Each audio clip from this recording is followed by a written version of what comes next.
Folks, welcome to the Greater Magistrates Tour featuring David Clements tonight. We're going to kick things off with a prayer, and I'll say the pledge, I'll say a few words, and I'll hand it over to David. So let's rise in prayer and have Russ Davis lead us in prayer tonight. Thank you. A few weeks ago, we had an event here with election integrity. I was reminded of a quote I saw on a video about the uniqueness of America and our power as citizens. It said, the number one most important thing is to lead people to Jesus Christ. The number two most important thing is to maintain the freedom to do the most important thing. Thank you that you're here for all those who work to keep that freedom. Let's pray. We thank you, Lord, that you know it all. We thank you, Lord, that no matter the situation, we can always rely on you to be in control. We just come to you, we ask your blessing on this time, we pray that we will understand, know things, and that we will be inspired to take action. And most of all, Lord, we pray that we will be in your hands and living for you and praising you always. Amen. You go ahead and stand on this pledge.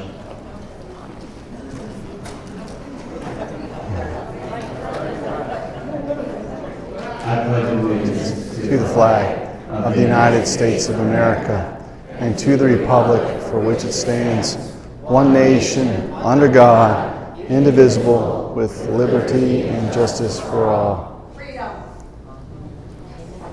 So before I introduce David Clements, my name is Eric Clements. It's great to see so many familiar faces and friends and co-workers in this battle for freedom to take back and reclaim our elections. We know that that is absolutely fundamental. It's the core political issue.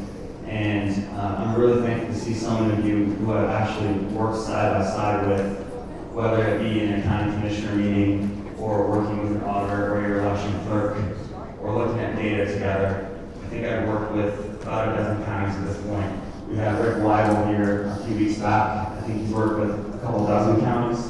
And so out of 87 counties in Minnesota, the way I look at it, we have 87 shots at persuading county commissioners, the township supervisors, as well as the city council members to make that decision to move away from the electronic machines that tabulate our votes.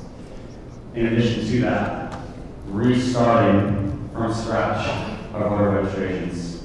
We know that if we look at the overall ecosystem, which David's going to really drill down on tonight, we have registration, validation, tabulation, and reporting. Where are those currently controlled right now? By the state and by corporations. Why would we not want to bring that control, oversight, and transparency down to the county and the precinct level? So that's my mission for the next 18 months, to continue working with all of you toward that end. I know we have county commissioners from at least 3 counties here tonight. Thank you for being here, because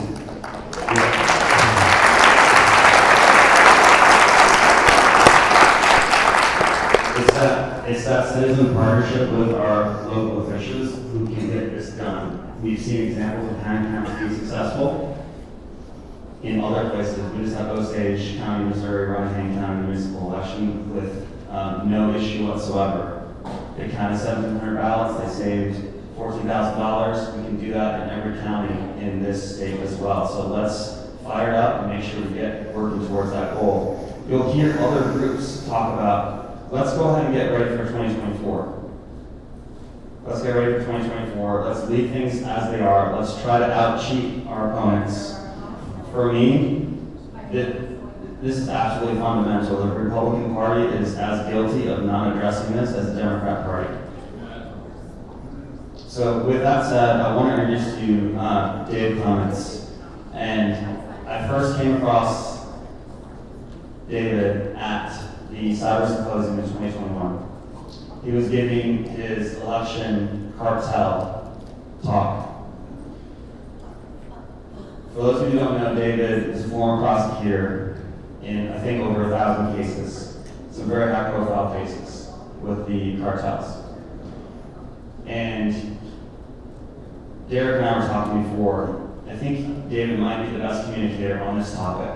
So, but it's not only David that I'm thankful for. I've met a lot of the high-profile players in this, but out of all of them, I think David might be the best communicator. So I want you to really pay attention to the words he shares with you tonight, because you can emulate that in all the conversations you have going forward with your elected officials as well. Having said that, David isn't alone. His beautiful bride Erin is here tonight as well, so let's give it up for her. I'm not sure where she is.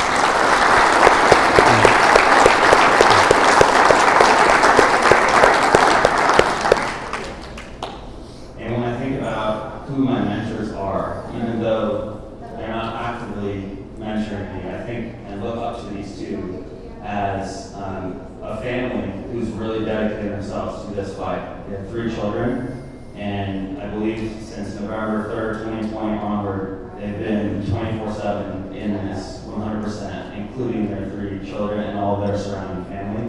And I think that is an example model for me as well how I approach this. So having said that, I really hope we give a warm welcome to David Clements, and let's really take what we learned here and what we received from David, and really rejoice that we're in the presence of the Lord here, and not be anxious or worried about the future. We know what we need to do. We have to go out and do it, and find peace that we have all of us here in this room together, that we can do it together. So with that, I give you David Clements. Thank you. Thank you. Thank you very much. I too am a big fan of my wife Erin, but for a split second before I came in the doors here, I started swooning. I saw this beautiful woman with a beard and makeup, and for a split second I had some doubts.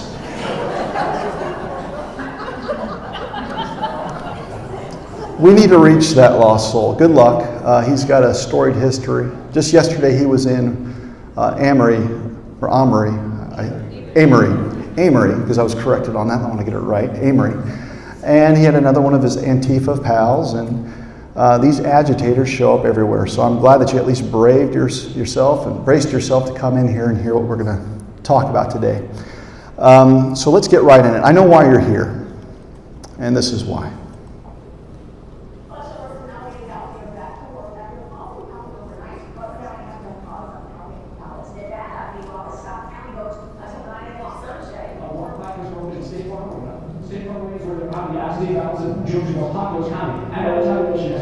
It's Allegheny, there's Pittsburgh, but also Beaver, Hartford County, Butler, Westmoreland. They've all stopped counting for the night.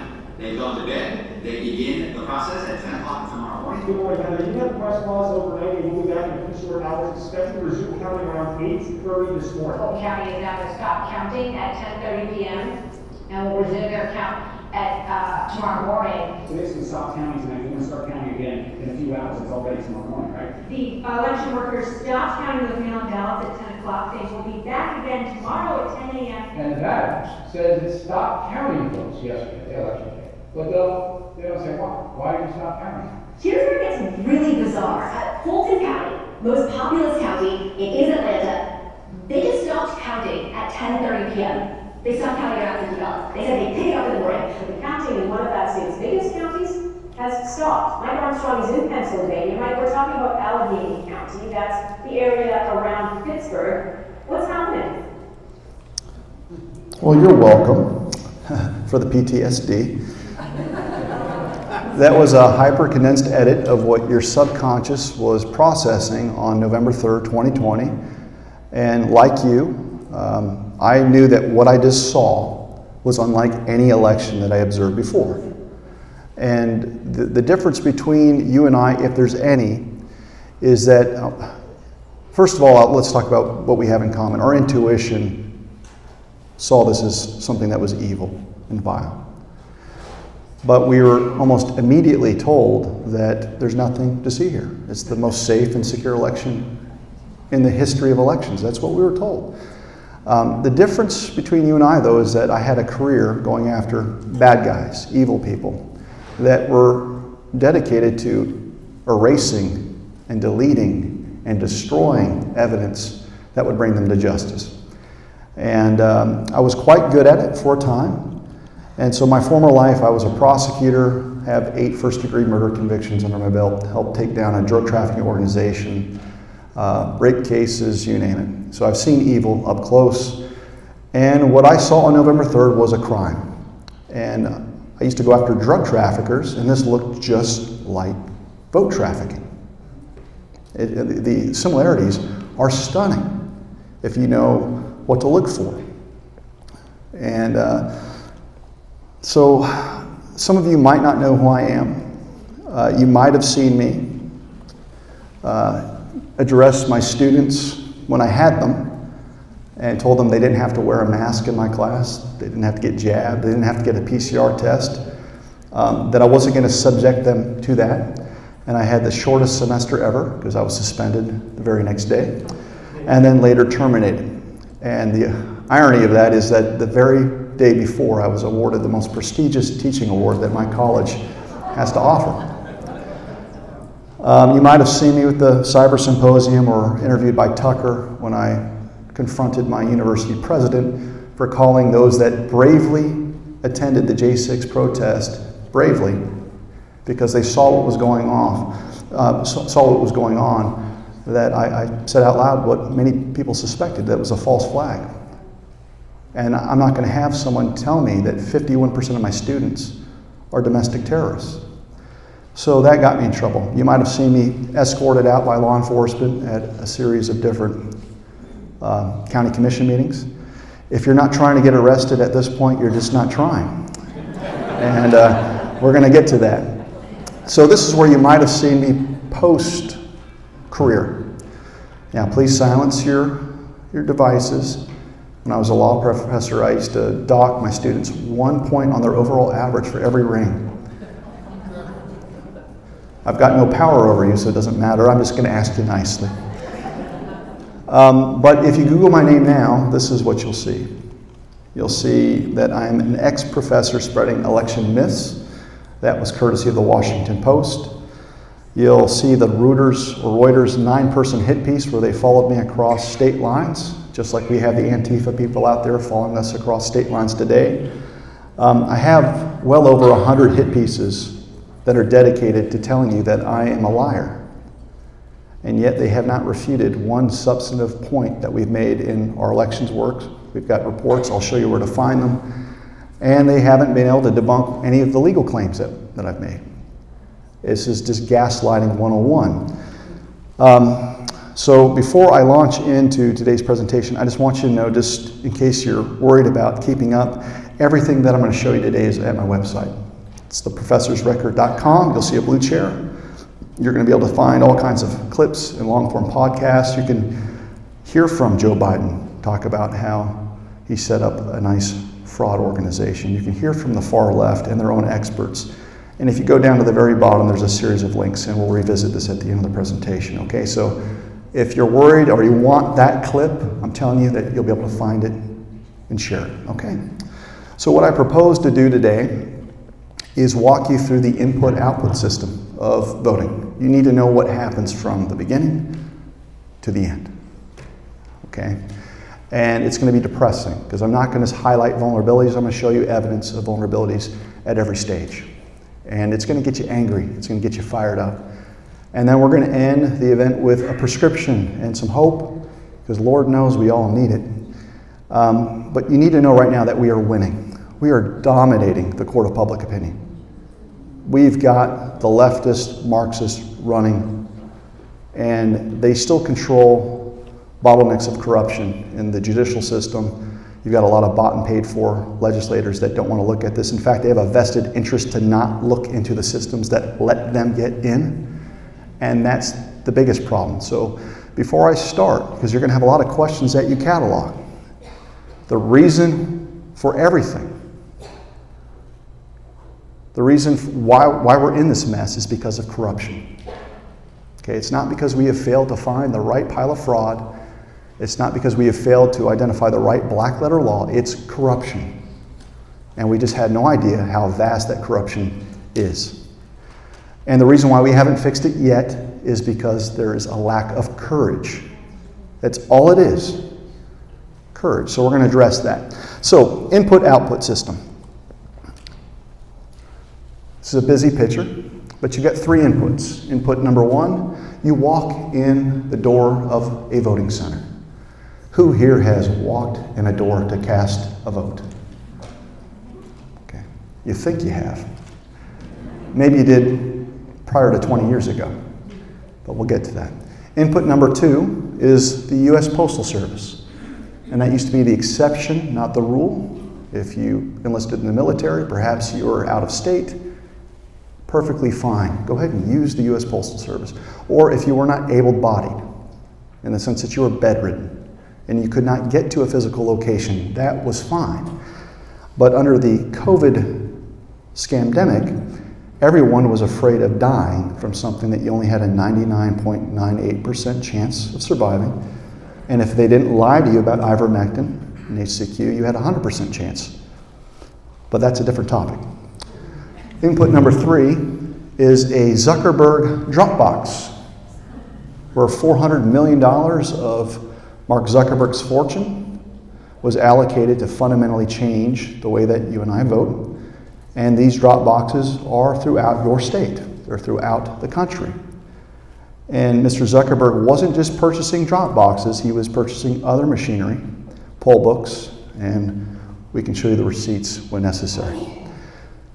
But there was other sources of funding. You have to understand that the COVID Relief Fund, the CARES Act, did you know that millions of dollars was allocated through that we can't trace, that was dedicated towards election machinery?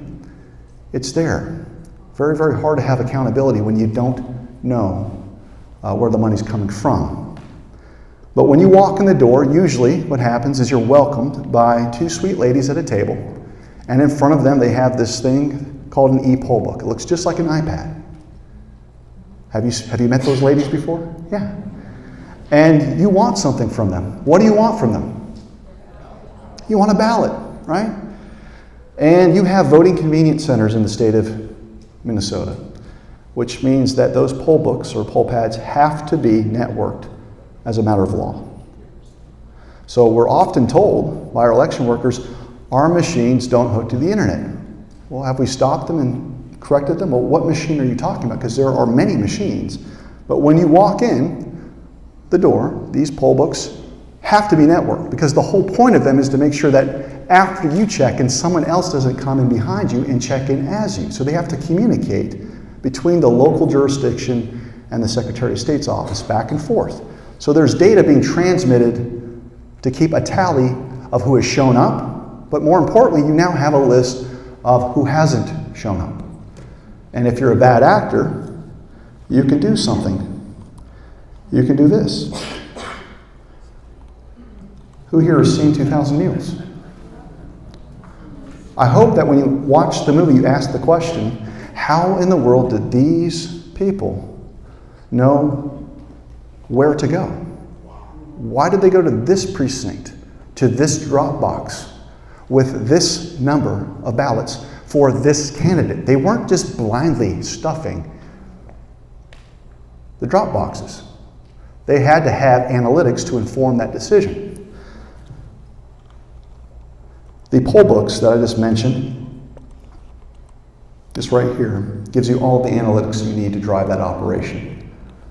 Now, in our state, we did an audit in 8 counties. We did a full forensic audit in one of them, and we compiled whatever information we get our hands on. Well, one of the things that my wife did is she did FOIA requests, or the state equivalent of a FOIA request, and wanted to look for correspondence between our Secretary of State and anyone else. Like, who is talking about poll books? And we found an interesting set of correspondence between our Secretary of State and a candidate running for office, for the office of clerk in Santa Fe. Her name's Catherine Clark. And she was getting her own poll book data throughout Election Day. 8:30, 9 o'clock, 11 o'clock, 11:30, 3 o'clock. Which is odd, right? Because it's illegal to actually campaign in an election center, so why in the world is she getting a list in digital form of who has shown up and who hasn't shown up. It gets worse because Ms. Clark wasn't just running for office, she was an official with the Democratic Party. She was also a political operative that ran campaigns for other Democrats throughout the state of New Mexico. And she wasn't just getting poll book data for one county, she was getting poll book data for all the counties. And so Aaron was able to map out the digital record of percent increase in election day ballots, and we saw things that were stunning, like in McKinley County, a very, very small rural county, we saw a gain of 20% of the vote in 12 minutes. Now that's impossible. But if you've got poll books and ballot mules, that's actually quite possible. Why did that happen? The other thing is, if you look at that sky blue line at the very top, that's Santa Fe. That's where Ms. Clark ran. And around 3 o'clock, she got another report, her own special copy of the data, and for 12 minutes, the votes in Santa Fe went to 0. That's strange, when over 70% of the votes were accounted for by 11 o'clock a.m. So you see this, and this is corroborative evidence of what we're finding, or what you saw in 2,000 Mules. It's not our strongest piece of evidence. We'll get to that. It's called a cast vote record, and we'll really drill down on that. But here we are, we just walked in the door, and look at the vulnerability that this presents, just the poll books being open. When just a few years ago, you used to sign for your ballot in a paper poll book, and it was closed system. You didn't have to worry about data getting in the hands of bad, nefarious people. It's still the best way. But you get your ballot, and you walk into this thing called a ballot box, and you fill out a ballot. And this is what you think of as voting. Because not only do you fill out a ballot, they give you a sticker. And the sticker says you voted. But you haven't. You're submitting a manipulated, fractionalized data point. And you've been doing it for some time. So I want to make sure that we're very precise on what we describe voting as. Voting is your voice. One person, one vote. And we're not voting. We haven't voted in a long time. Not with these machines. Because at some point you're going to interface with this thing that looks like a giant trash can. It's called a tabulator. And it might as well be a trash can, because this is where your voice gets shredded. And there's different things. But I want to quickly get you through the input-output system. We're going to revisit that tabulator. At some point after all the ballots have been scanned through that trash can, election workers will retrieve USB devices or an SD card from it and upload it into this thing called an election management system, or EMS. And that's just a fancy word for computer. And guess what? That computer's networked, meaning it's hooked to the internet. The tabulators, some are definitely hooked to the internet, some aren't, and we're going to detail why it's not important. It's so easy to subvert those machines, irrespective of whether they're hooked up to the internet. But at some point, there's a company called Seidel, has an election night monopoly on reporting. They will grab all of the results from across the country, and usually you'll have two outputs. Output number one is your Secretary of State website. On election night, most of you that are involved, you're refreshing that tab, right? Because you want the fortunes of your favorite candidate to change. And instead of it ever improving, it gets worse, and then you're drinking. The other output is Edison. That's what you see on TV. Election night reporting. It's the tracker at the bottom of the screen on Fox, CNN, MSNBC, many outlets that none of us watch anymore, but it's still there. Those are your outputs. Now, as far as input 2 and 3, all you need to know is at some point an election worker is going to collect ballots and they will interface with that trash can. Okay? So let's address some myths. Myth number 1. We don't have internet access to our machines. They're not remote access capable. And let's hear from John Paulos of Dominion tell you in his own words. Voting systems are, by design, meant to be used as closed systems, networked, meaning that they are not connected to the internet. Voting machines are not connected to the internet. This is something that you hear all the time in the U.S. from election officials. Unfortunately, it's not actually true. Many new voting machines come with 4G wireless modems so that they can be connected to the internet from the polling place in order to upload the results faster. They are not designed to be connected to the outside world through either an internet connection or any other external connectivity device. What is the vehicle for the transmission from the ICP? Is it cellular modem versus VPN? Well, it is a cellular modem that can be configured in a VPN, right? And we currently in Chicago, Cook County, we work with Verizon to secure that network. What wireless chipset / modem does the hardware have? We support a variety. It's really up to the jurisdictions what technology they want to use, what's compatible with their networks. Currently, some jurisdictions are using basically a modem, it's a 3D modem, GSM, but we can support multiple varieties of modem. Including the export standard. Verizon, AT&T, Sprint, Yeah, all networks. There is no internet connectivity at all. But I understood that the voting system was separated from the world by air gap, that they're not connected to the internet. What I thought I heard you say is that you were able to contact Dominion and they were able to fix the problem. That indicates to me that somehow they're able to communicate with the device that you have. Yes, sir, they were. And to give you an example, the way, I am not a tech person, but the best way I can explain it to you is when something happens with my phone that I have an iPhone, or something happens with my Apple computer, where I need additional assistance with that. I call up Apple and I say, this is what's happening, and they say, well, do I have permission to take over your computer?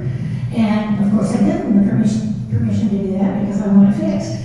That was the exact same thing. I had to give them permission to take over my poll pad so that they could reprogram it. Does Dominion have any way to remotely access any of the information on any of the equipment or have remote access within the machines themselves? No. Okay, so John Paulos is testifying under oath before the Michigan legislature, and he's committing perjury. And the person that's undermining him every step of the way is the former vice president of Dominion, who before he scrubbed the internet was a self-identified member of Antifa. Now, why this is important, if you look at Dominion and ESNS, they have an 80% market share for the tabulators that we use across the country. Doesn't exactly inspire confidence. Eric Coomer was also infiltrated by a patriot by the name of Joe Oltman, who was on the line where Eric Coomer was asked about Trump's chances of winning in 2020. He said, don't worry about Trump. I made effing sure that he's going to lose. And he holds the patent for adjudication, which we use in Minnesota and across the country. So it wasn't an idle threat. Some of you might be thinking, well, we use ESNS machines, so we don't have that problem. Well, you have to understand that ESNS was sued in 2010 for violating the antitrust laws, and they were forced to divest many of their assets. Guess who they sold them to? Dominion. In 2014, they made all of the same claims that Mr. Paulos did. We don't have any remote access capability until they had to apologize publicly, because when people started looking at the purchase agreements throughout the counties, we found out that they had chip modems ordered for all their tabulators. How many? 14,000.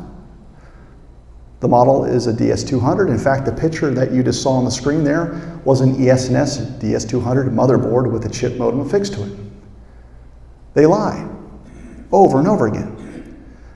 So what's the significance of that? Because if you have remote access capability, now you can access the software that's on the hardware, on the machines, if you've got the credentials. So many of you are thinking, thank goodness for that. Passwords. Well, the passwords that we observed throughout many states, Michigan, New Mexico, Georgia, Maricopa, your username across the board was admin. And if you've ever worked in a corporate setting, you know that that is insane. I would get written up as a prosecutor if I left my station and didn't log out. But I had to have a unique login because if something went wrong, they would want to know who did it. Not in these election systems. And we've actually had people look over the shoulders of Dominion vendors and watch them put in the username admin. But we still have the password, so maybe it'll be a little bit stronger. Let me ask y'all, can you count to 6? And can you count to 6 in order? Because if you can, that's the password. So the significance of that is I can access the software if there is a remote access capability, and I could drink beer in Key West and just not like the people of Minnesota, and I can start doing what I'm about to show you, which is the next myth, which is we've all been told you can't switch votes. But I'm going to show you how quickly someone could flip an election using the tools built into the image. So by the way, what is it we're looking at right now? What is this? This is a backdoor utility called SQL Server Management Studio that is actually installed on the image of the voting system. So is it certified? It is not on the list of certified software, but it is on the image. Is it supposed to be on the machine? It is not supposed to be on the machine, and it would be very dangerous for anyone to have this utility on a voting machine. So what I'm going to do first, I'm just going to pull up very quickly the presidential results in Mesa County for that election.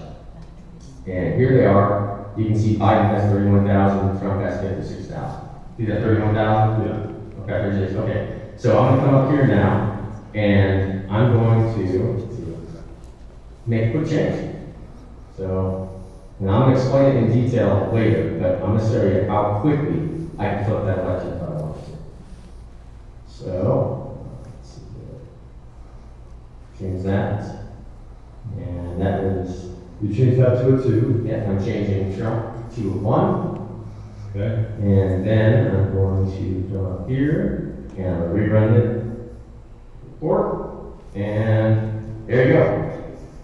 Biden, 56,000, Trump, 31,000. So I just flipped the results of the election using a tool that's actually built in to the voting system. And what I did is not even logged. There's no trace of what I just did. For some reason, the logging of activities by a user that has the password are not retained. It's not logged. So this is the back door. So this isn't using Dominion software. This is using the tool that goes right into the database that Dominion software utilizes as well. But this tool is installed and provided by Dominion on the server. And so I just looked at the election. So if I was a rogue election official, then I would have just flipped the entire election with a couple mouse presses and keystrokes. And that's it.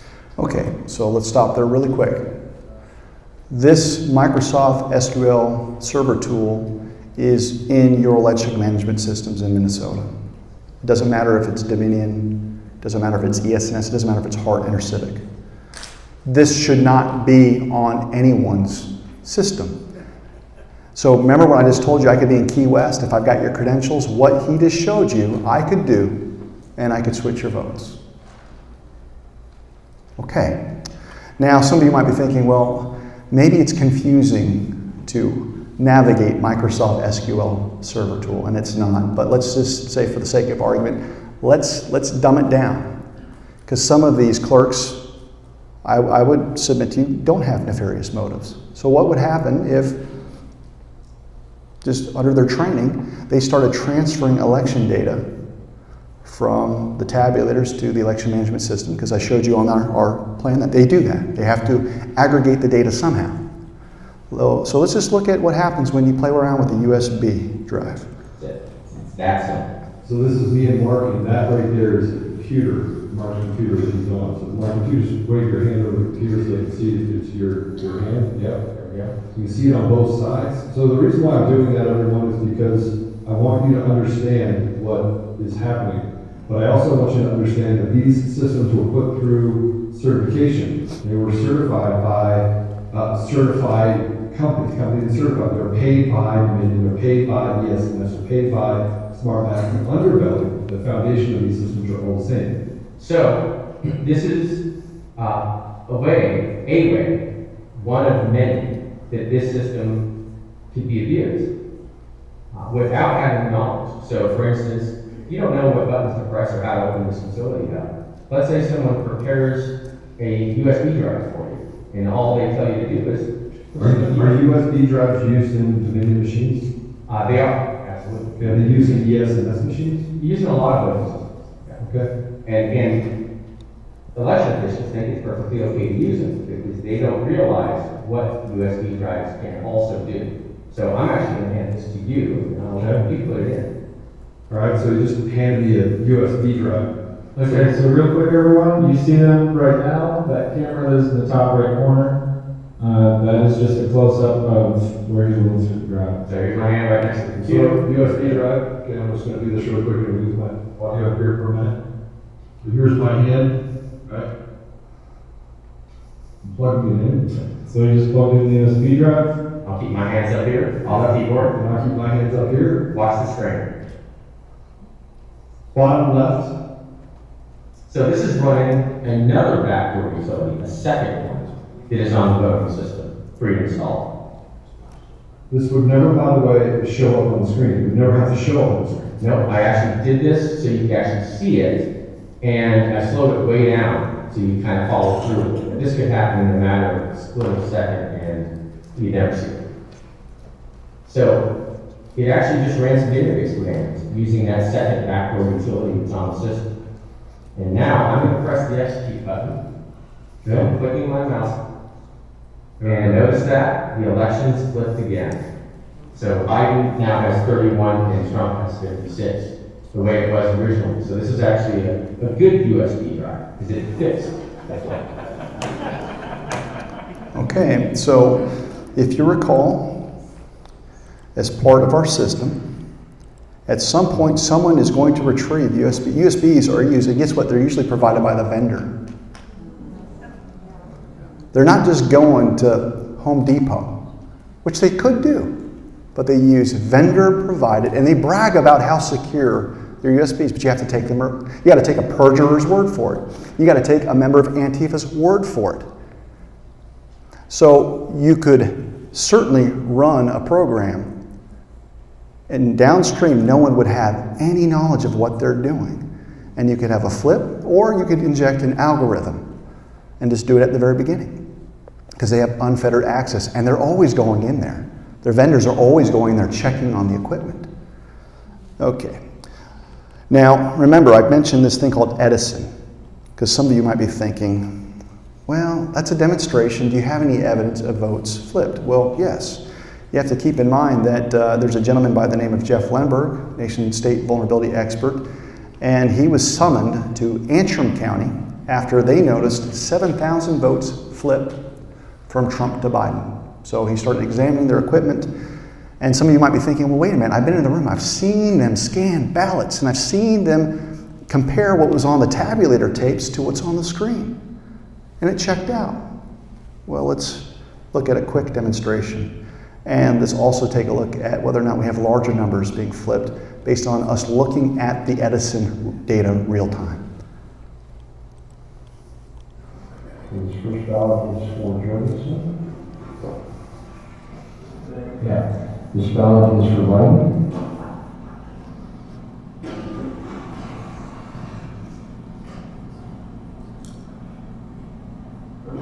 Next ballot is for Biden.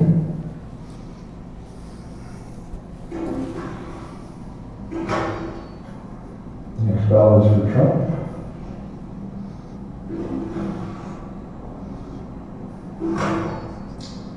Next ballot is for Trump.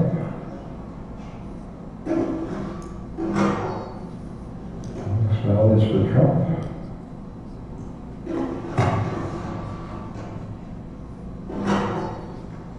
Next ballot is for Trump. And that's the Senate one. Okay, we finished our election. We've done 7, so now we're going to close the polls. Now, while it's printing this, I will point out the modification that we made. What we did is for the presidential race, we swapped Biden and Trump votes. We did not change the senatorial race, and we swapped the congressional race. So that's what we're looking for. What we see is Joe Biden got 4, Donald Trump got 2, and Joe Jorgensen got 1. So you'll notice Biden and Trump votes are swapped. In the presidential race, what you notice now is Joe Biden has 4, Donald Trump has 2, Joe Jorgensen has 1. So what you see is the results now match the tape printout here. So when you do the canvas, they will match. But they're not correct. They don't match the ballots. In the following video example, CNN experiences an on-camera switch in their reporting of the state of Pennsylvania. The county source is feeding live on television a count of 1,690,589 votes for Trump and 1,252,537 votes for Biden. The time is approximately 11:08, 28 seconds Eastern Standard. The next time Pennsylvania is shown on the screen, there are 1,670,631 votes for Trump and 1,272,495 votes for Biden. The time is approximately 11:09, 1 second Eastern Standard. Live on television, CNN demonstrated a 19,958 exact vote switch from candidate Trump to candidate Biden. This means Trump lost nearly 40,000 votes. Here's the recall election in California for Governor Newsom. 1.874. Where are they going?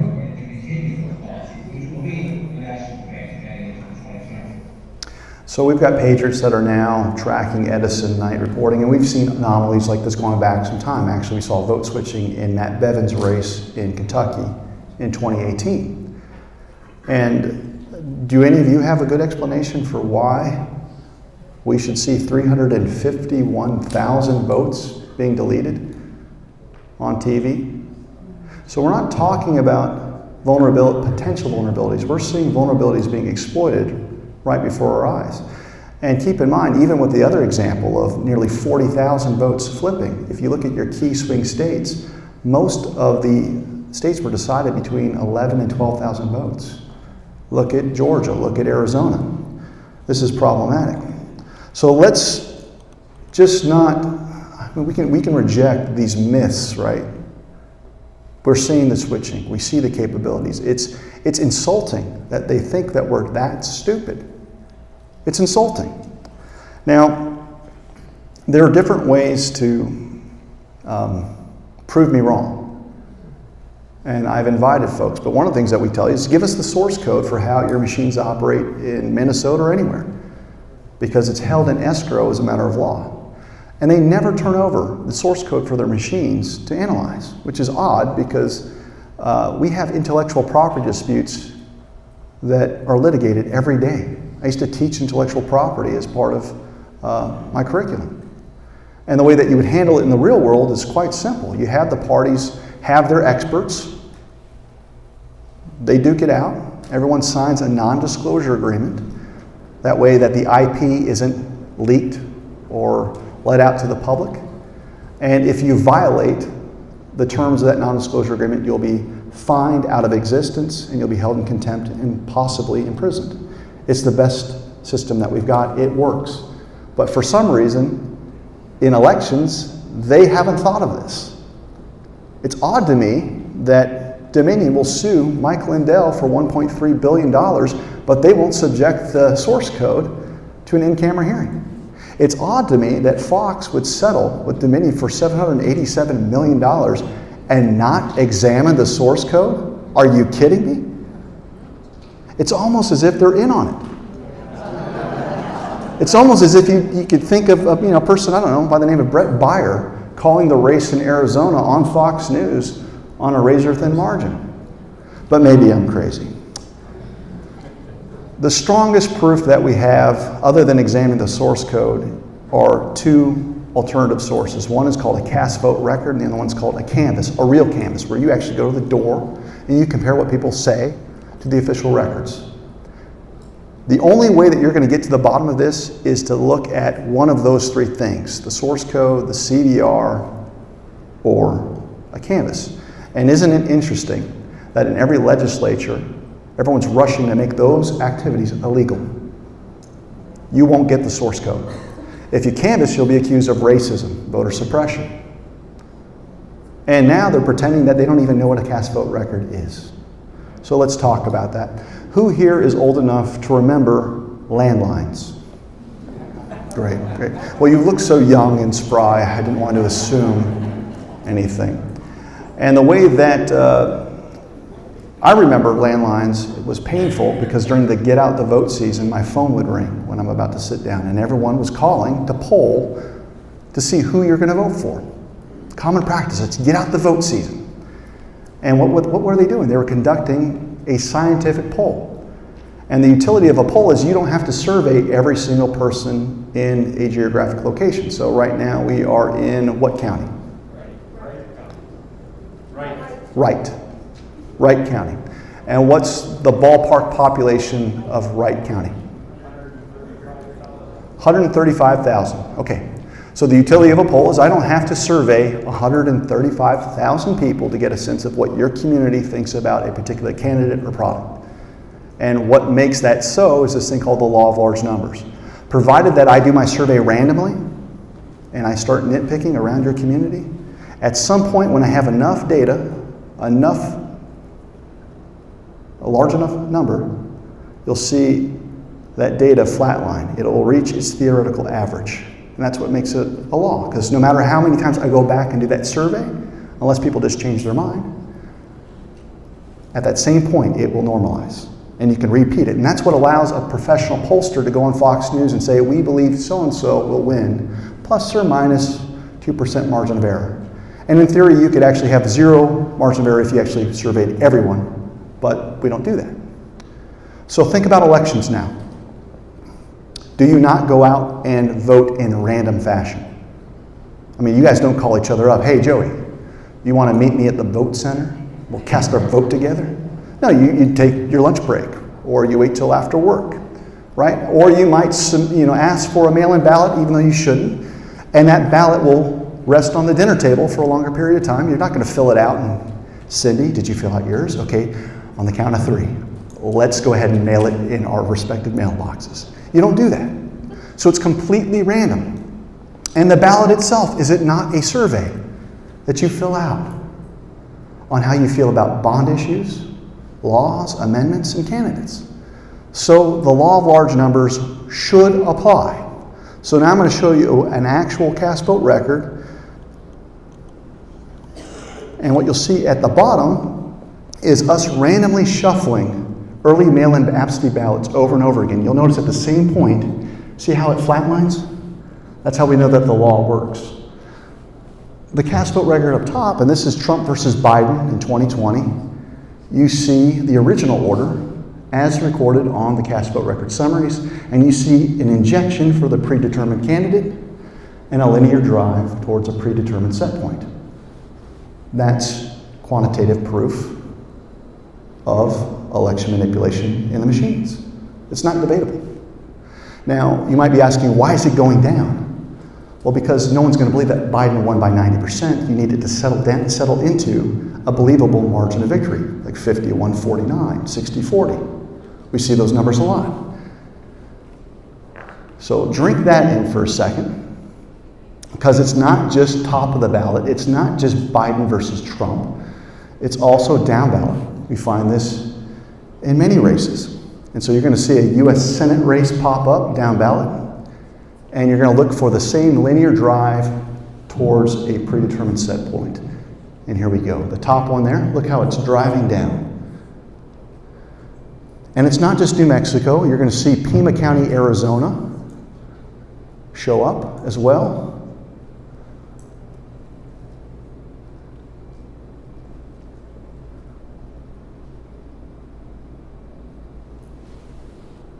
Now, we've analyzed over 400 of these cast vote records across the country. ES&S, Dominion, it doesn't matter. What we're finding is in places where we can get them, where they're using a high-speed tabulator, usually in urban areas, this phenomenon. And the only way that this can exist in real life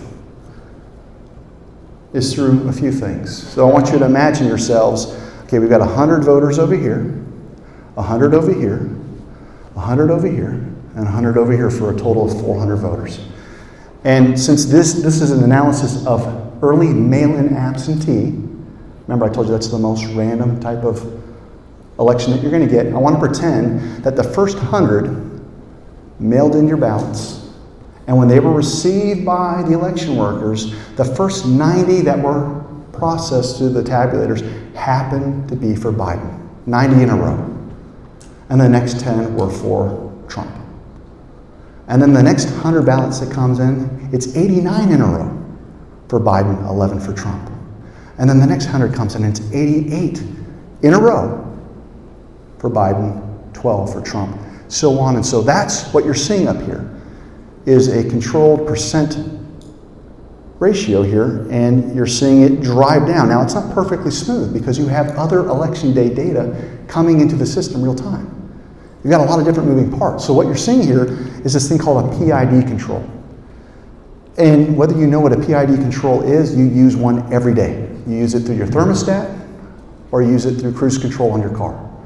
And the way that this works is if you want to go 35 miles per hour, you're using an algorithm. It's an application between gas versus brake. All right? And as long as you're going on a flat surface, it's easy, it's smooth. But as soon as you hit a hill, what happens? You're not going 35 miles per hour anymore.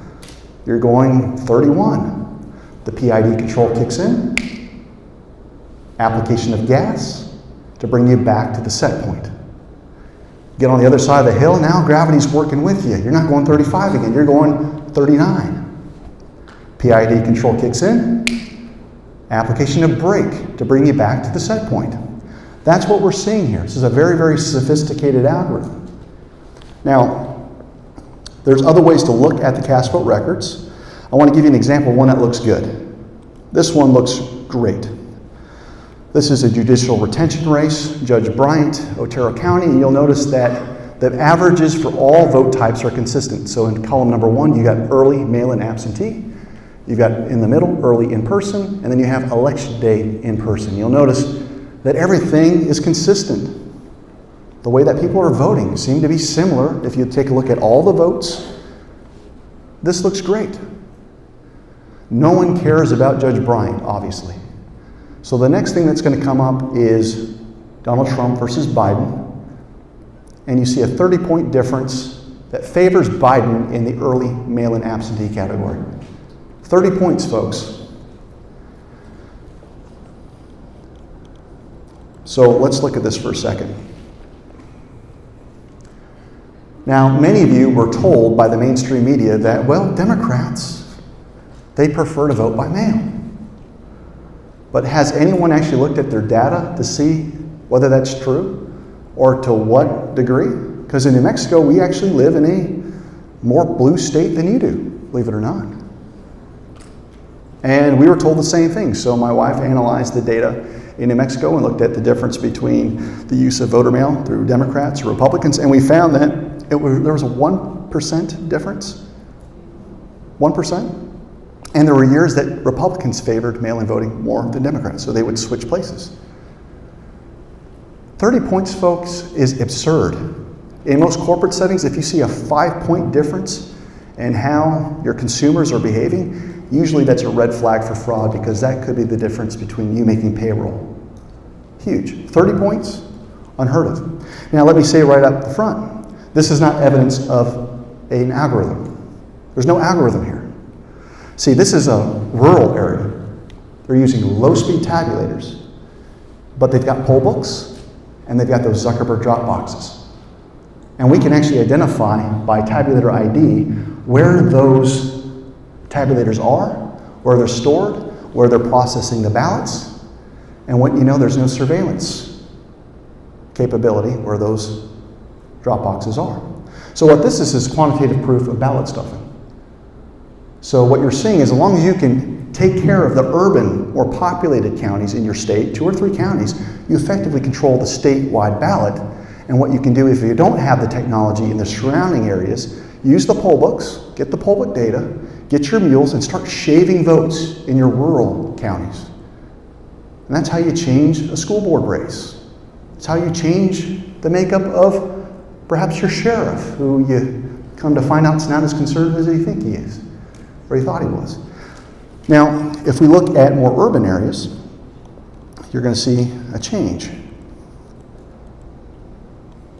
This is outside of Albuquerque here.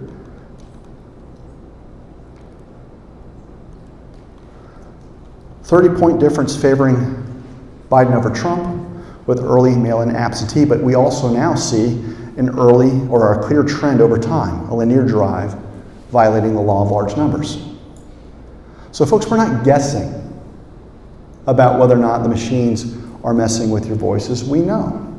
And that's why these records, which are critical, are being withheld from us. That's why they're so difficult to get. There was a time where we could get them because they didn't think we could make sense of them, but now we do. And now they're giving us things that look like, or they purport to be cast vote records, and they're not. So they have a contingency plan for everything that we do. This is basically a battle of wills. So this is fantastic evidence if you can get it. But on a paradigm of trust, you don't need to do audits in 8 counties. You don't need to do what we've done. You're only as strong as the weakest link in the country. And we all share at least one race every 4 years. We share the presidential race with you. So our problems are your problems. And I know Minnesota's got all kinds of issues, and we haven't even gotten to the worst ways to subvert the election. This is actually the older ways. It's much more sophisticated now, much easier to cheat. Much easier to cheat.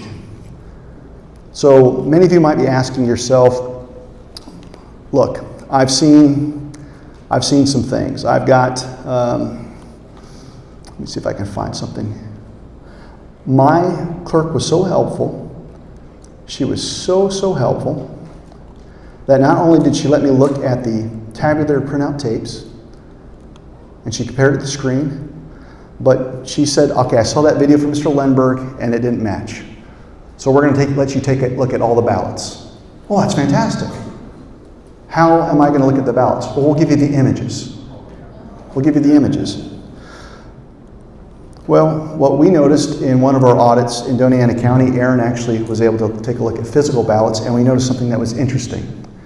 That when you actually get a hold of the paper, you can tell the difference between machine printed marks versus hand-filled marks. Because if you use a ballpoint pen, it leaves an indentation. You can run your finger over it. And if you just look at the image here, there's no way that you can tell between the machine printed marks and the hand printed marks. Yet, we're looking at an example where those 2 circled marks, those were machine printed. Meaning a voter did not fill out all of the ovals. And as that ballot was being scanned through, there's an optical scanner, it decided to fill out the remaining empty ovals. Now, the other thing that's interesting is there's this huge push to make sure that you all don't use ballpoint pens anymore. Use a felt tip pen and layer the ink on just like the machine would. And they also tell you you can't use blue ink. Why? Because if we get the images, you'd be able to tell the difference between the machine filled out ones and the hand filled out ones. It's almost like Team Evils keeps giving your election workers all kinds of ways to subvert your voices. So this isn't good enough, folks. And yes, if you didn't catch on, yes, those tabulators, those little black boxes, also have printers. And why is it that the ovals that are filled out are imperfect, as if they were filled out by human hand? Well, here's why. Just like Microsoft has different types of fonts, over 100 you can choose from, there's 1,000 different fonts of imperfect ovals that are filled out. And I guess the reason why is because we don't want to offend the visually impaired community. I can't think of one person who could care less about how an oval looks that they can't see. But here we are. Okay. Now, how long has this been happening? For a while now. But when you do a full recount and you actually get your hands on the paper and not images, this is what happens. There are dozens of people hand counting ballots in the race for the DeKalb County Commission District 2 after a candidate discovered a problem in the electronic ballot. May 24th, DeKalb County, Georgia. Voters went to the polls to vote on a local county commissioner race in District 2 between Warren Alexander, Marshall Orson, and Michelle Longspears. The result from the Dominion machine showed Warren Alexander received 34.67% of the vote. Marshall Orson received 41.35% of the vote, and Michelle Longspears received 23.98% of the vote. In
Now, the other thing you have to watch out for is this randomly assigned audits. They'll tell you, well, we do a random audit, and usually what they do is they'll either use like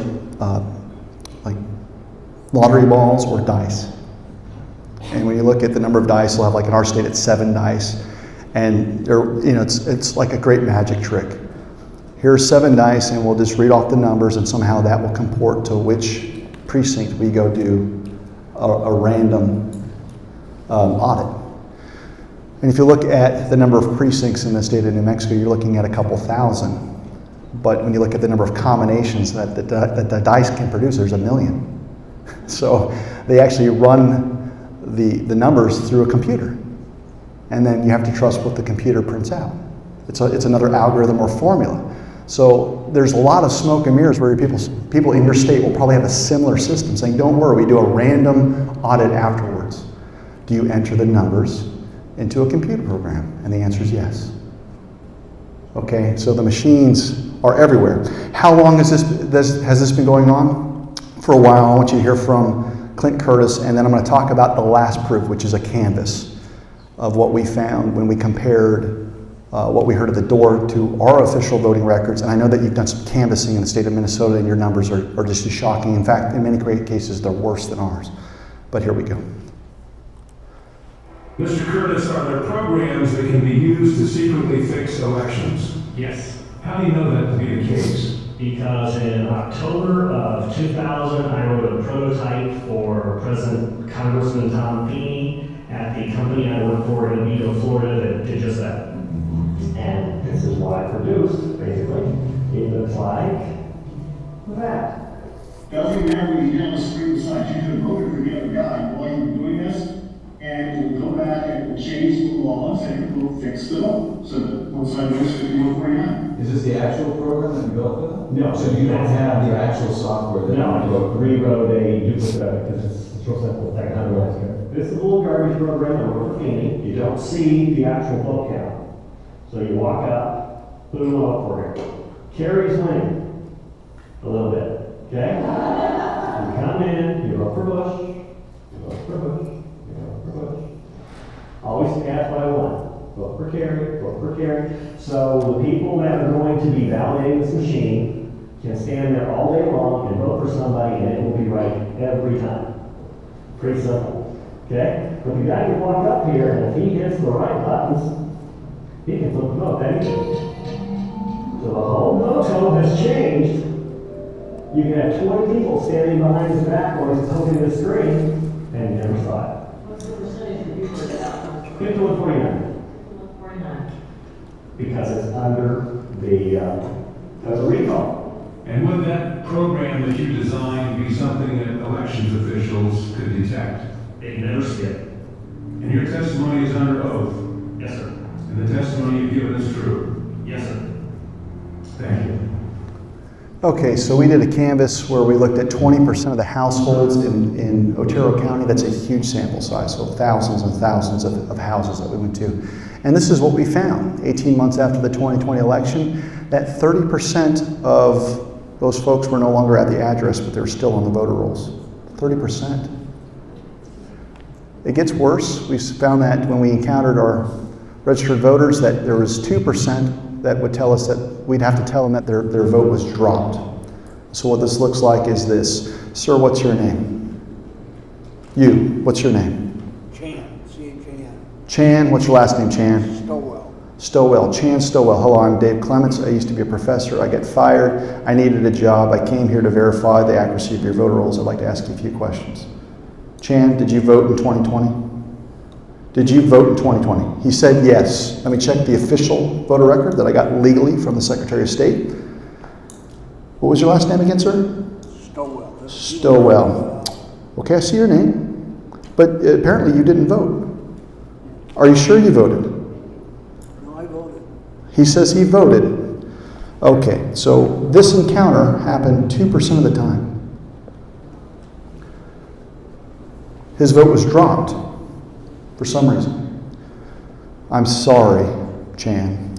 I would recommend a healthy dose of grape juice. I hear the antioxidants are great for the gray cells. But I need to talk with someone else who's a registered voter at your home according to the official record, may I speak to Juan Martinez? I'd really like to talk to him. Where's Juan? Yeah, where's Juan Martinez? Where's Juan Martinez? Does a Juan Martinez live with you, Chan? No, he looks puzzled. Well, we had lots of puzzled looks just like that. And that accounts for the gray sliver of ghost votes, 4%. Unlike Lazy Chan, Juan Martinez, the ethereal spirit of whoever that is, was casting votes. Now you're looking at 2% plus 4%. That's 6%. And then we've got this phenomena called incorrectly recorded, which is weird. So now I'm going to pretend that Chan is a Democrat. That way I can give you your vote back. You got your vote back. Did you vote in person on election day or by mail? I voted early in person. He voted early and in person. For some reason, we would take that information because you got your vote back, and I go, wow, he said he voted in person, but according to our official record here from the Secretary of State of Minnesota, you voted by mail.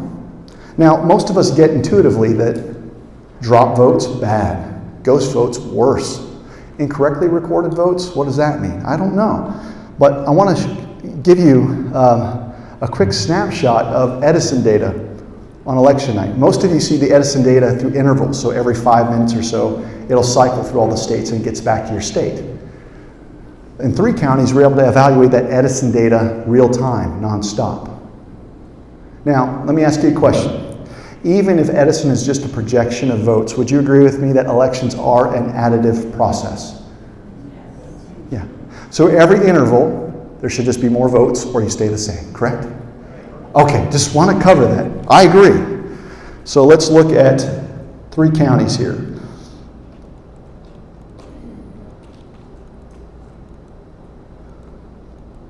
Here we go.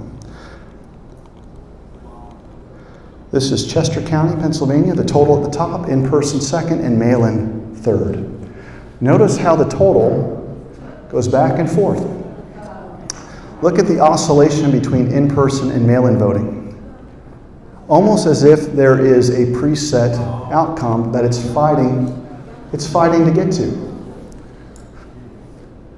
Folks, within these black boxes, you are a math problem that needs to be solved. This is why I'm telling you, you haven't voted in 20 years. You're playing kabuki theater. Now, this is almost impossible to get, but this is data from the New York Times, Edison Research, when you could get it. So this isn't my data, this is their data. Now remember, I told you, you've got this linear drive, and you got to start switching votes. Here's a different county. So the first one was actually Philadelphia County. Here's Chester County. And then you're going to see Fulton County, Georgia. So it's in more than one state.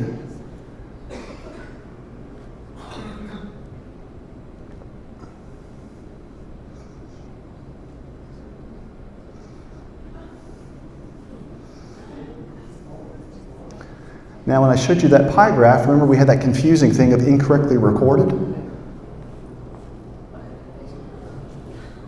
Why is it happening? I don't know. This looks a lot like Vegas, like a slot machine. You want 3 cherries because you want to cash out. Here you've got 3 Marxist heads of Joe Biden. And come hell or high water, they want that outcome. And so, all of your rhino Republicans are telling you to do what? They're telling you to vote early. And they're actually telling people that wait till election day that they're dumb. Well, the more information you give the bad guys, the more easily they can refine their programming, and it's a smoother process on election day. So that's a problem. They also want more time to count votes after the fact. It's almost as if they want to do something in the machines and then after the fact get the paper trail and have the ballots come in. And so you had what you had in Arizona with Kerry Lake. 10 days after the last election, they're still finding mail-in ballots. So if you hear nothing else, folks, it's the machines that optimize the environment. The ballots, the harvesting, is a manifestation of the cover-up. You need a paper trail that more or less matches what happens in the machines.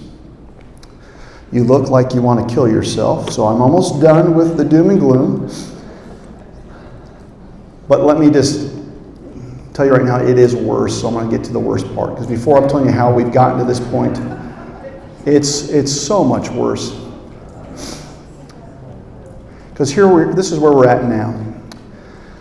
Many of you saw a hearing between Representative Luna grilling the former board of Twitter when she found out that there was a platform through private software called Jira on the cloud where feds, spooks, government agents were working and collaborating with these Twitter executives to suppress and censor Americans on all things jab, all things vaccine. Well, when you look at the diagram here, health professionals aren't the only people colluding with Twitter, YouTube, Facebook, but this group called the National Association of Secretaries of State, in which your Secretary of State is most assuredly a member of, as is ours and many others. Is it the president now? Maybe. So they also are using the same cloud point where they can collude, and some we've caught bragging. Kyle Ardoin from Louisiana, a past president, was bragging about how he's working with federal partners to censor misinformation about elections. He even censored his opposition, who's running for Secretary of State against him. He had a presentation, and they wouldn't allow it on YouTube. Well, that's convenient. Secretary of State in our state, we found emails that corroborated this where they were sending it to Twitter, telling them to take down certain posts. So this is the landscape. Well, it gets worse because what you have to realize is right here in this corner, this is an agreement between our Secretary of State and this group called CIS, the Center for Internet Security, which sounds really official. It sounds like a government entity. It's not. It's a private, non-governmental entity funded by Democracy Fund, far-left group, and they work in partnership with the Department of Homeland Security. They have radical left money ties, all the funding, all of the guidance policies from the radical left. And our Secretary of State entered into an agreement to share all communications of data transiting, all data stored, all data traveling to or from the entity's information system. And all of that data may be monitored, disclosed, or used for any of their purposes. Folks, what you're seeing here is an agreement to install this thing called Albert sensors.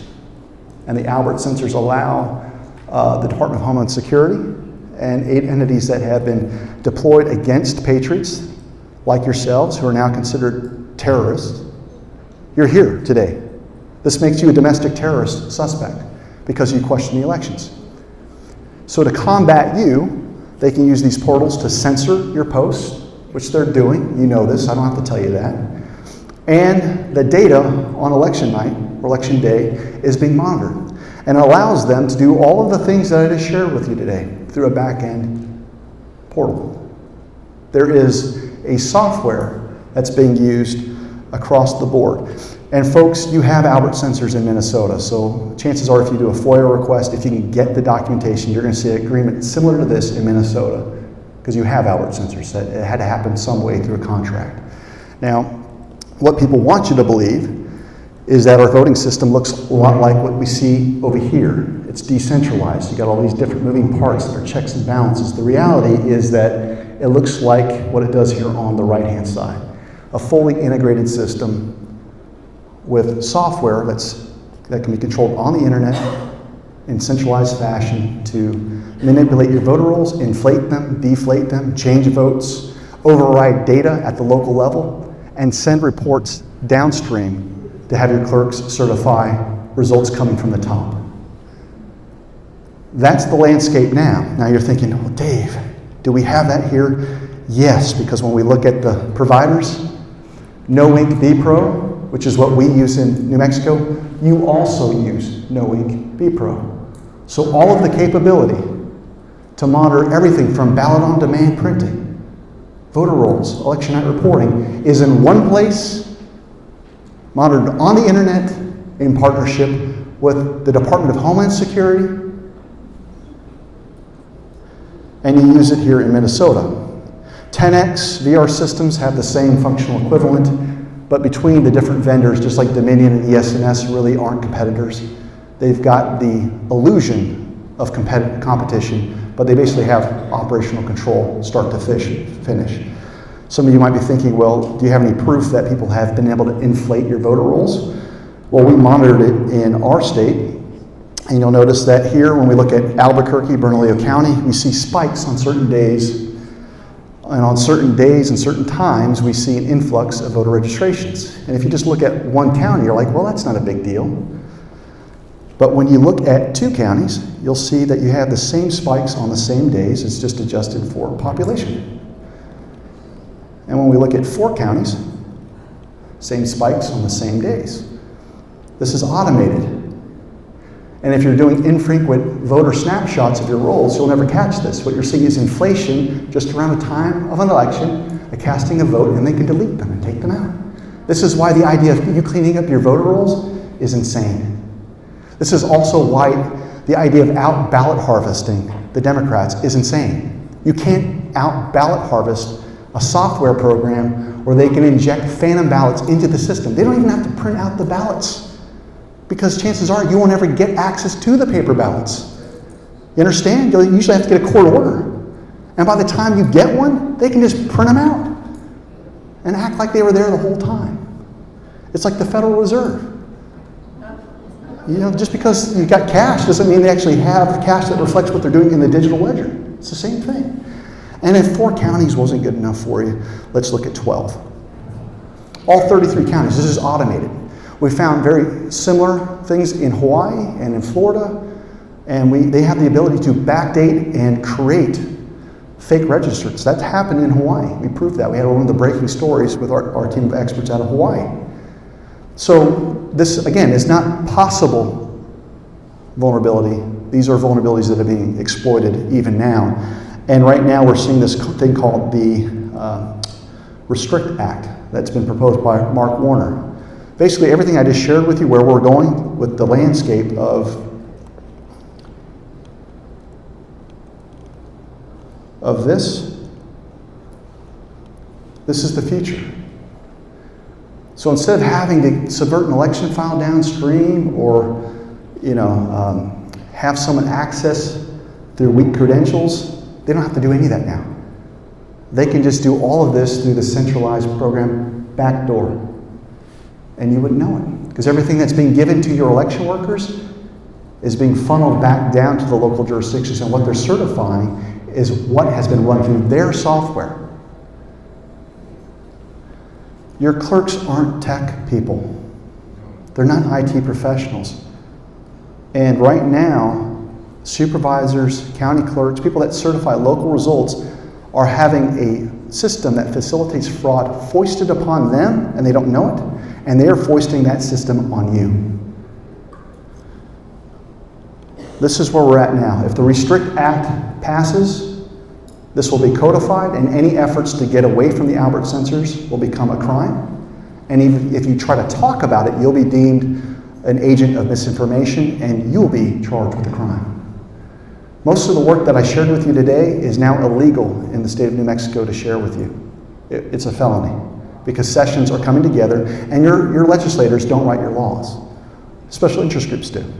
And elections is a special interest group. They write your election code. So if it seems like it's written in a way that doesn't get you answers, that's by design. And it's going to get worse. So, hope.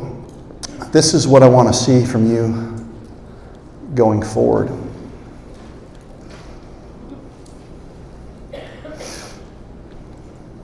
The name of this tour is the Greater Magistrate Tour. We're going to break down this video, but this is my vision for you.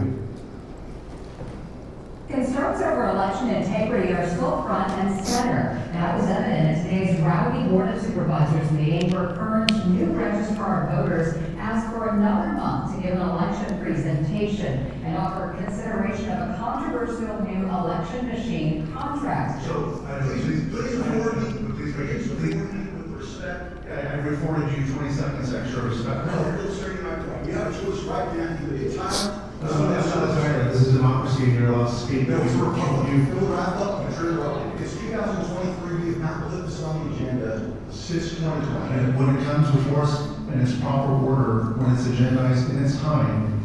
Next speaker, please. No. Next speaker, please. Thank you. Next speaker.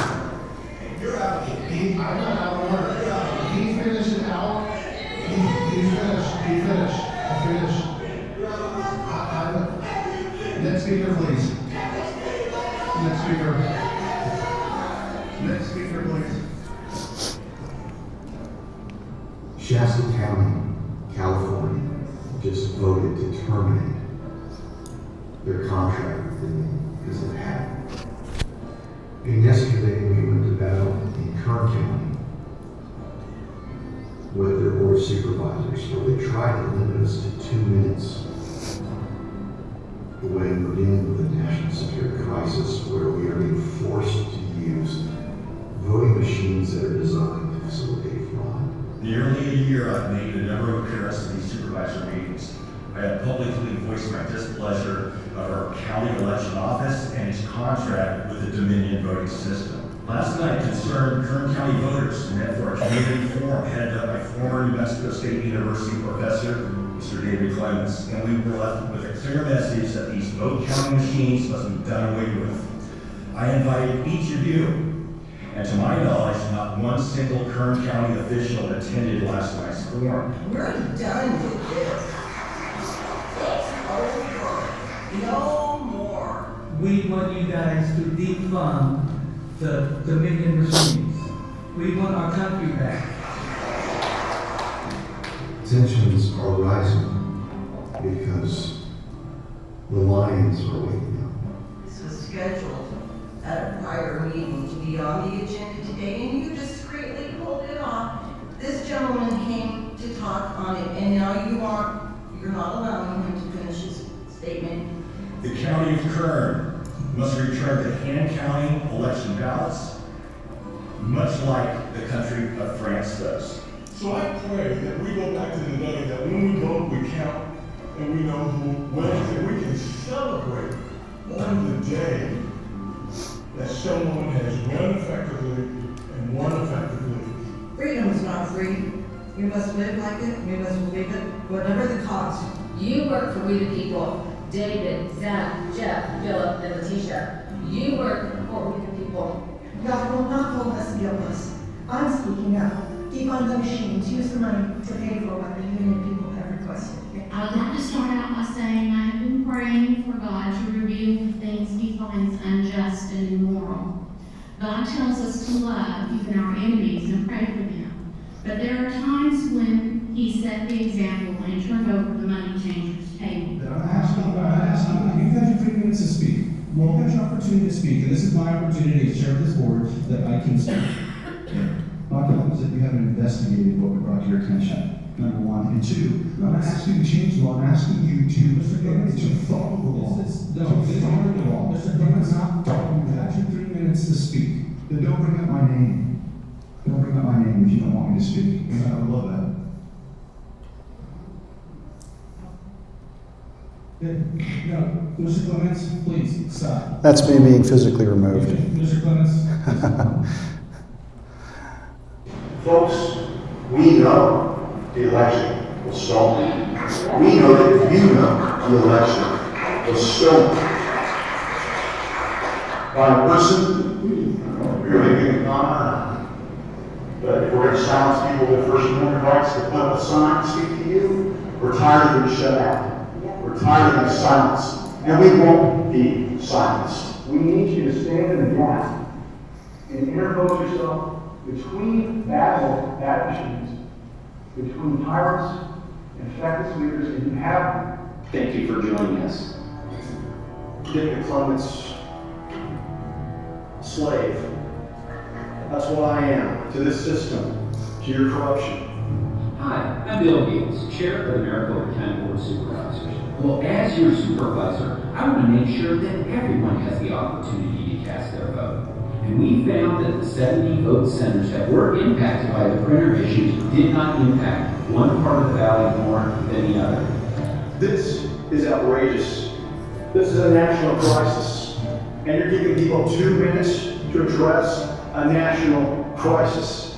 And the way that you guys can just sit there, it's disgusting. Watching you pledge allegiance to my flag was disgusting, the way that you sold us out. You said you don't have the statutory authority to do anything. You're going to take a yes/no vote. What does that tell us? Yes or no? If it's just yes, then why are you here? Why are you here then? You have discretion. And when you certify something, you're saying that it's trustworthy. There's nothing trustworthy about this. This is theater, it's optics. The people that you saw in that video, other than myself, attended a forum like this, and the very next day, that's what they look like. They've been storing up so much anger, knowledge, and they just needed a forum. So I'm not going to tell you to try to convince a bunch of judges to do something, because they control the judiciary. It's a bottleneck of corruption. Over 400 cases have been dismissed on standing grounds. They didn't even look at the merits. So why would you expect to have the magic bullet? You don't. We have to change the culture. Number two, you're not going to convince a bunch of rhinos in a feckless legislature to change the law. And even if you did any of them follow the law in 2020? No, they used the pandemic to basically have the Department of Health run your elections, or it was done by executive order through the governor. So they can inject fear for you to basically let go of what's supposed to happen in Minnesota, which under your state law, your legislature sets the time, place, and manner of elections. No one else, not the Department of Health. So what I want you to do is shrink the target audience to commissions or boards of supervisors. Now your audience isn't the entire legislature. It's not a judge that doesn't answer to you. It's 3 to 5 people. And you start proclaiming truth. So the reason why this event is called the Greater Magistrates Tour is that it's formed in part on the work of Matthew Trella, who wrote a book called The Doctrine of the Lesser Magistrates. And what he does is he goes through history and he highlights times in which the greater magistrate, like the governor, the king, the secretary of state, would run roughshod on your rights, and you would need the lesser magistrate, the sheriff, the dog catcher, the county commissioner, to interpose, stand in the gap, and say, no more. We're not going to comply. So like the state of Illinois, there was a law that was passed to basically say that we're going to make all kinds of gun ownership a felony activity. And all the sheriffs, for the most part, says no. If you come into our county, we're going to uphold our oath and we'll arrest you. That was an example of lesser magistrates standing in the gap in a place of interposition. Why don't we do that in elections? Why haven't our clerks and our commissioners protected us from machines that facilitate fraud?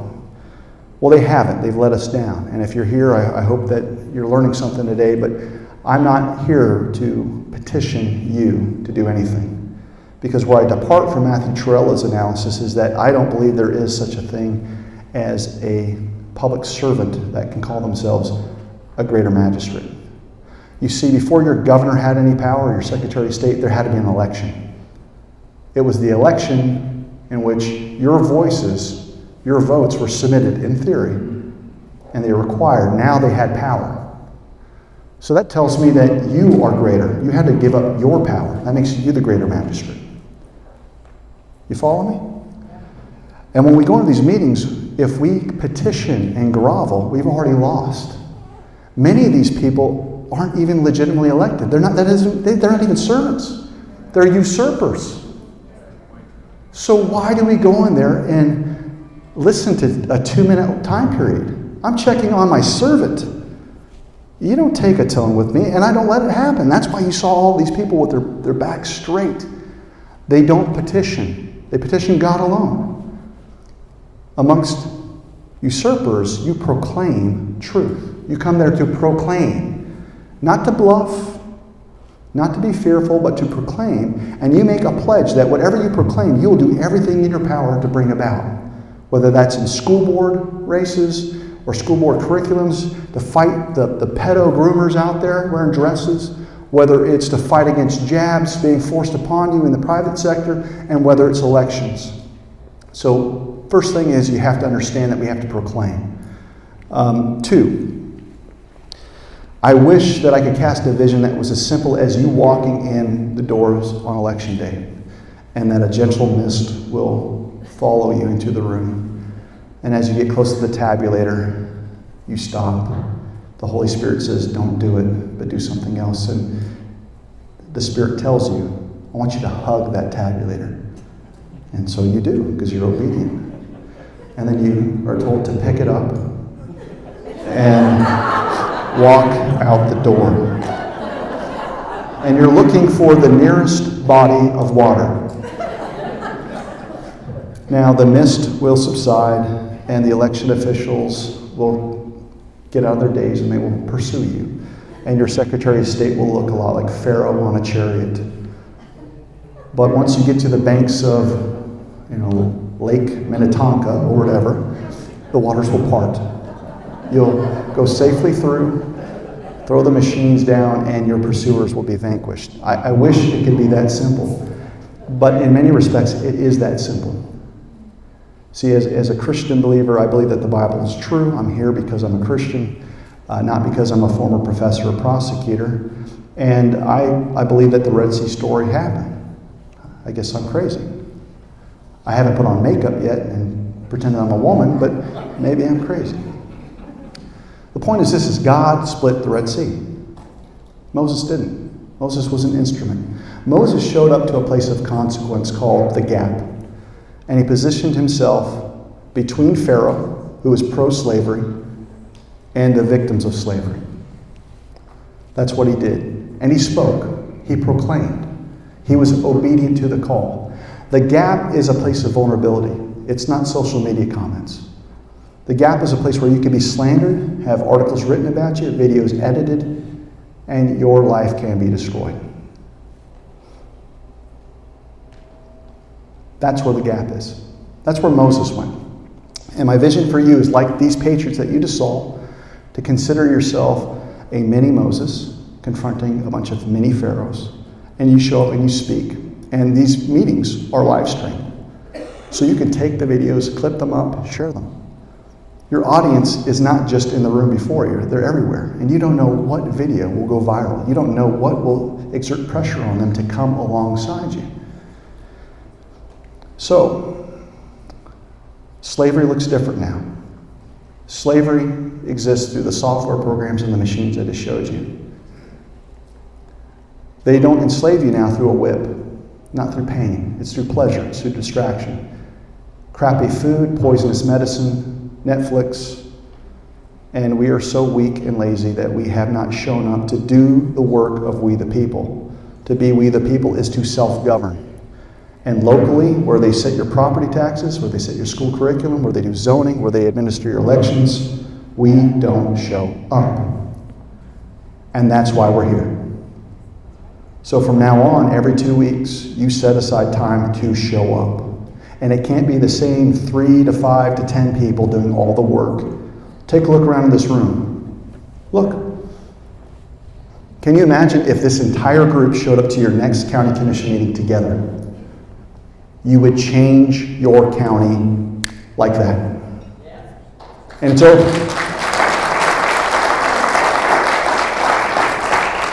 Does it work? Yes. Shasta County in California, of all places, got rid of Dominion. 15 precincts in Alaska got rid of Dominion. 2 counties in Nevada got rid of the SNS.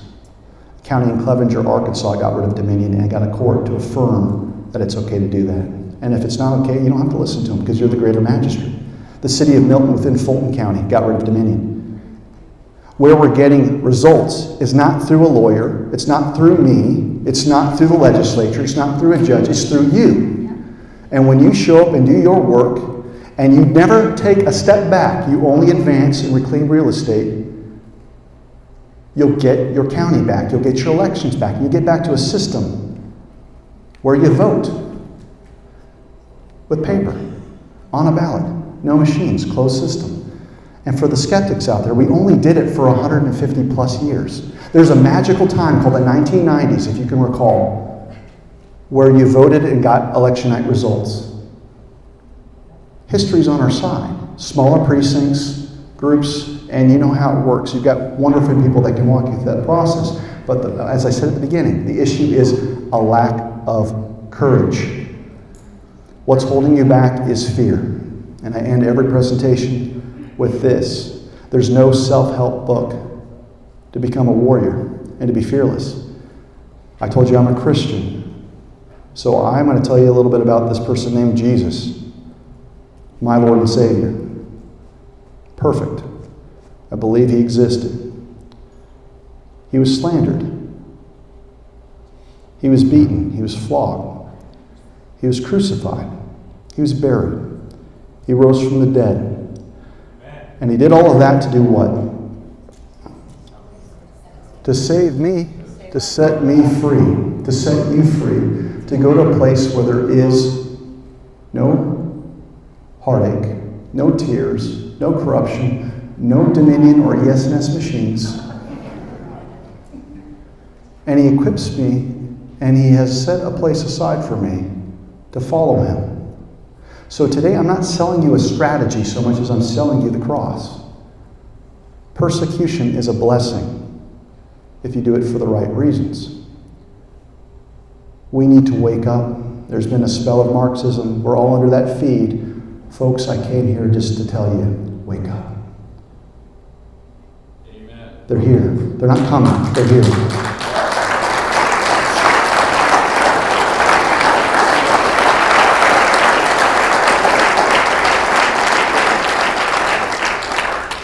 So if you are a Christian, remember what that means. It's the most radical thing in the world. We have to stop acting like pre-resurrection Peters that hung out with them, liked the miracles, liked to see the party tricks, and when someone said, hey Peter, would you come with me to a county commission meeting? He had better things to do. We can't be that. We have to find our post-resurrection Peter moment, where you're so fearless that you will pursue the path, the righteous path, even if it means it costs you your life. Your kids need you. I need you. I've been on this treadmill since November 3rd, 2020, every day. And I'm not getting off because we haven't won. We haven't won. So, with that, we need to petition. We need to petition the courts of heaven and go out and become what you already are, if you'll just realize it, the greater magistrate. This army needs to show up like a million Peter Duceys. You know, the guy that gets the looks at the White House, but he asks all the questions and he exposes all the corruption, and we're the beneficiaries. Could you imagine if this entire group would keep showing up time and time again? Your institutions have failed you. The press won't cover it. Become the press. Use what our founding fathers used, smartphones. And record the whole thing. Spice it up. Create a website. Create a podcast. Cover every aspect.